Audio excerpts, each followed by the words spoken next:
At the upcoming Global Chief Data and Analytics Officer Exchange coming in late January, you'll be discussing the topic of developing and driving a global data strategy. Do you mind briefly describing, one of the key discussion points you'd like to address and discuss with the other data leaders in attendance?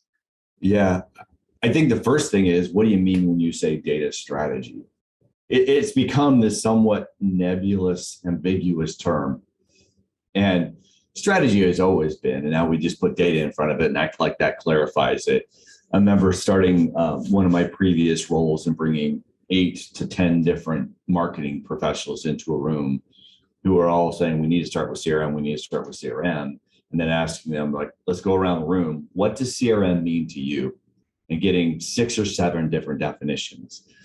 It's the way now, it's not as bad as maybe some of those things, but when you talk about what does it mean to have a data strategy, if you're a technologist, you may answer that a little bit differently than if you're a marketer, which may you answer that a little bit differently if you're an analytics officer. And so really trying to understand for us, I'm always curious when I talk to people, what does that mean to you in terms of people, process, and technology? Does it mean about the data you're capturing? Does it talk about how you govern it? Does it talk about how you get access to it? Does it talk about how you use it? Does it mean all of those things?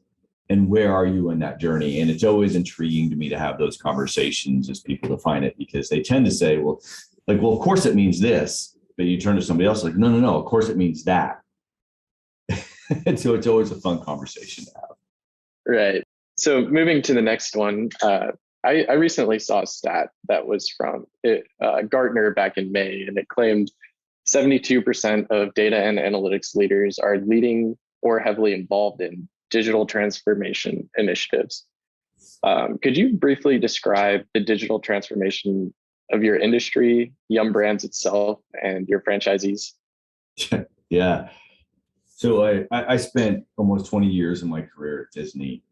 And so I've been to all Disney parks across the world. And one of my favorite rides in all the parks is Rock and Roller Coaster, which is at Disney Studios in Orlando. There's also one in Paris. But when we put it in, it was a little bit unique at the time because it used an electromagnetic linear motor to accelerate the car. So instead of taking you up a hill and using that normal gravity acceleration, it took you from a dead stop from 0 to 60 inside of 3 seconds into an inverted corkscrew. And so it was a ton of fun, but very different. And I think that's what COVID did to our industry in terms of digital. We were on a normal gravity-led path, and we were moving down the acceleration path, and then COVID hit, and it put us on that launch monitor into an inverted corkscrew. And so it probably accelerated our digital journey in some cases, depending on the restaurant, anywhere from 2 to 5 years in the space of 6 to 12 months. And so that creates a lot of opportunity. It creates a lot of insecurity in some cases. I think not at Yum. I think at Yum, we had just put Clay Johnson in our chief digital officer, chief technology officer role. And he did an amazing job of how the company flexed toward that and how each of the brand CTOs flexed toward it and reacted to it. But it's been interesting as it's happened.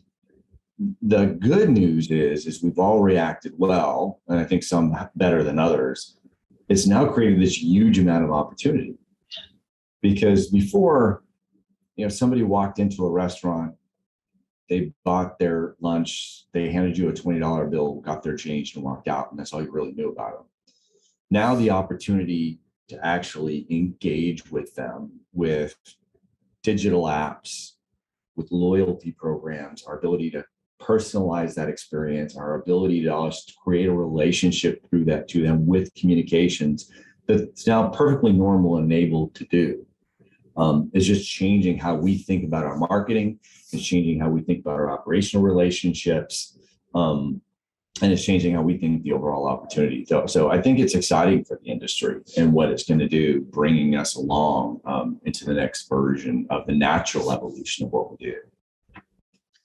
Absolutely. And I like your analogy of using the rock and roller coaster. I've been on that ride, and so I can relate. It's a lot of fun.